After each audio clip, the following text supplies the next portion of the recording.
pain of prejudice and the movement for civil rights touched many lives in South Florida as a new era began in the nation. In the 1950s, there were a couple of places where Jews were not welcome. And there were signs, no Jews, no dogs.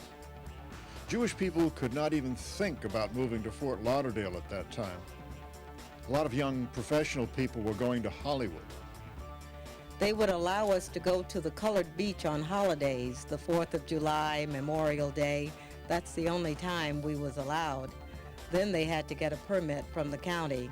We would go over to the intercoastal and catch a ferry to go across. All it did was transport people all day.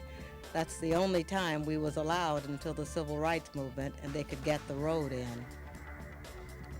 In the 60s, my whole world was white until high school. Being white and living in Hollywood, I guess there was an air of superiority from a standpoint. There wasn't any section that we thought we couldn't go to. I heard people saying, well, we get the secondhand books, and that always bothered me. I can't get a brand new book? Why can't I? My mother said I just had to accept it. The Seminoles, they played all our sports. I remember the girls coming to school in their multicolored skirts and everything. I always felt like white people thought blacks weren't people. The aftermath of the Civil Rights Act of 1964 brought Bob Gossett and Greg Samuel together at South Broward High in the same gym where they have reunited now. We didn't have much contact with addicts other than some summer basketball leagues. We'd go over 2 or 3 times during the summer months at night to play some basketball games. I think they were fellows that played on the Addicts basketball team, maybe some kids in the neighborhood. Other than that, we knew of Addicts. We didn't have much interaction athletic-wise. We didn't play them in football. I don't remember playing them in basketball, except during those summer months. The building that we're in now, the gym, this is a brand new gym that we're in today. The gym back then was kind of like an aircraft hangar, had a dome-type roof, catwalk where the scores table was. An all-white high school. I mean, for the first 2 years I was here, there were no black students. I remember black students entering when I was a senior. In fact, I was a junior when those students entered South Broward High School. In my junior year, there were, I believe, 3 students that came to South Broward in the fall of 1965. I had a lot of encounter with 2 of the students. Because I was tall and thin, I played basketball. Not because I had any talent, just because I was tall and thin. And so 2 of the students were basketball players, Greg Samuels and Foots Warner. I don't know what Foots' real first name was. I mean, everybody called him Foots. He was one of the funniest human beings I've ever run into. He just made everybody laugh. Greg was the antithesis of Foots. Greg was probably one of the most serious people that I've ever run into. I mean, he hardly ever smiled, or so I remember. I can remember feeling some resentment towards Foots. I mean, he made everybody laugh and he was funny, but there was also a resentment that he had taken my place.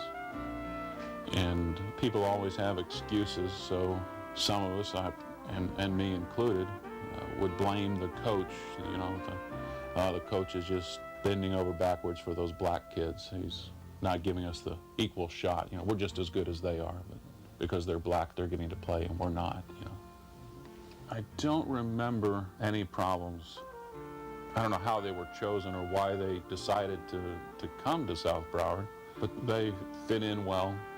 There didn't seem to be racial problems, you know, like the standing at the door trying to prohibit them from coming in, or there was no name calling or jeering or anything like that that took place. So yeah, there was, I mean, I had a sense that, you know, the world was changing. I remember being afraid to drink after a black person. And I don't know where that came from. Maybe it was just a subliminal thing, the message of separate water fountains, separate bathrooms, you know, that if I took a drink of water out of the same cup or out of, we didn't have squeeze bottles back then. It was out of a cup or a ladle. If I took that somehow I would change, or something funny would happen to me. If I can remember, I attended Lanier Junior High School, predominantly black middle school, and I was a pretty good basketball player in middle school. And my dad came to me one day and said that the coach from South Broward would like to talk to me. And we sat down and we started talking about playing basketball here at South Broward. And at the time, most of my friends were getting ready to go to Attucks. So I was to come here and take German as one of my pathways to come to South Broward instead of going to Attucks. Well, we talked basically about athletics and all the other dark areas as far as integration and things like that were concerned. That was sort of unknown. But athletically, I was excited about playing basketball, but I didn't know exactly what to expect in the classroom or around campus. When he took me to school the first day, I left. I went to Attucks and hung out with my friends. I left school because it was so bad. Name calling. I felt like an outcast. I felt like I didn't belong because at the time South Broward was upper middle class. Doctors, lawyers, kids, and stuff like that. And I learned that after I went through that period of time when I was like bridged over, away from the racial name calling and stuff like that. And athletics did that. My dad came over to Attucks, gave me a little spanking, and sent me back to South Broward. So I went back to South Broward, and I stayed. But it was real tough because in class I wouldn't say anything, and during lunch I'd go sit by myself because I didn't have any friends and stuff like that. And then when basketball season started, that sort of brought me closer to players on the team who were white and stuff like that, and we became friends, just like that. And they'd take me to the house, and we'd go out and eat. I was catching in the classroom from the teachers and from the students, and the only thing that I really had was athletics. And that sort of helped me to stay focused and not to worry about name calling and stuff. But I got it in the athletic field too. I played basketball, football, and baseball. I could be on the baseball field, and we'd go in a certain neighborhood, and I'd probably be the only black on the field, and they called me Tar Baby and Black Boy Go Home and all kind of fans, people and stuff from the other team. But it motivated me, made me hit home runs and score more points, and because I wanted them to know I'm black, but I'm a person. I'm just like you. And that's what I learned from that experience. I guess I was the right person for the situation. I had my attitude and my personality fit.